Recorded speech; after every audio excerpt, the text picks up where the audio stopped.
Hello everyone, আসসালামু আলাইকুম। কেমন আছেন সবাই? আশা করি অনেক ভালো আছেন। আমরা আল্লাহর রহমতে ভালো আছি। তো এটা হচ্ছে যে আমি আমার শ্বশুর শাশুড়ি এবং আমার হাজব্যান্ড আর আমার বাচ্চারা সকালে আমরা ঘুরতে গিয়েছিলাম। তো মেট্রো রেলে করে আমরা আগারগাঁও স্টেশন থেকে চলে গিয়েছিলাম উত্তরা দিয়াবাড়ি স্টেশন। তো এখানে যাওয়ার পথে যে আমার ছেলে আর মেয়ের কিছু আনন্দ মুহূর্ত, যেটা আসলে আমি ক্যামেরাবন্দি করে রেখেছিলাম। ওরা হচ্ছে যে মেট্রো রেলে উঠে খুব মজা পাচ্ছিল, দুজনে খুব আনন্দ পাচ্ছিল আর কি, যে ঘুরতে যাচ্ছে দাদা দাদুর সাথে, আব্বু আম্মুর সাথে। তো আমরা এর আগেও গিয়েছি, এবার হচ্ছে যে ওর দাদা দাদু আসলো। তো দেন ওর আব্বু ভাবলো যে ওর দাদা দাদুদেরকে একটু নিয়ে যাবে। আমাদের গন্তব্যস্থান ছিল হচ্ছে যে পুরাতন বিমানবন্দর, আসলে যেখানে বিমান একদম মাথার উপর দিয়ে ওঠানামা করে।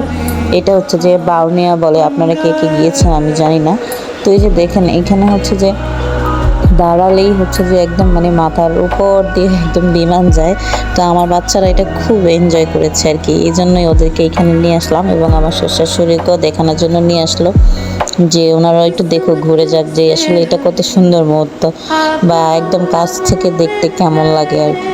তারপর আমরা বাউনিয়া হচ্ছে যে কতক্ষণ ছিলাম, দেন কিছু নাস্তা করলাম, করার পর আমরা আবার হচ্ছে যে চলে আসলাম জিয়া উদ্যানের এইদিকে।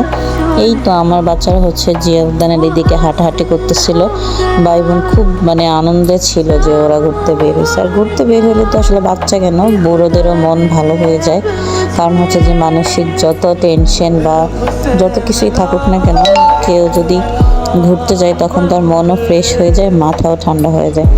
তো এই তো মাশাআল্লাহ, আলহামদুলিল্লাহ, যে আমার ছেলে মেয়ে দুজনেই যে কি সুন্দর হাঁটতেছে, আবার দৌড়াদৌড়ি করতেছে। ওদের এই খুশি দেখে আসলে আমারই খুব ভালো লাগতেছিল। তাই আমি বারবার ওদের এই জিনিসগুলো, আনন্দের জিনিসগুলো আমি ক্যামেরাবন্দি করে নিয়েছিলাম। ওরা অনেক খুশি হয় ঘুরতে গেলে। জিয়া উদ্যানে প্রায় সময় যাওয়া হয়, কারণ হচ্ছে যে মন ভালো না থাকলে এখানে যাই, যে একটু ঘুরে আসি, তখন খুবই ভালো লাগে। তো এই তো দুজন দৌড়াদৌড়ি শুরু হয়ে গেছে। আমি বললাম যে বাবা এবার একটু থামো, এবার মোর সাথে একটু কথা বলে, এত জোরে দৌড় দিও না, পরে সমস্যা হবে। দেন তারা হচ্ছে যে একটু থামলো, আমি একটু ছবি টবি তুলে নিলাম। তারপরে আবার হচ্ছে যে আমরা হাঁটতে শুরু করলাম। তো হাঁটতে হাঁটতে এরপর আমরা হচ্ছে খাওয়া দাওয়া শেষ করে চলে আসলাম আর কি। ধন্যবাদ সবাইকে।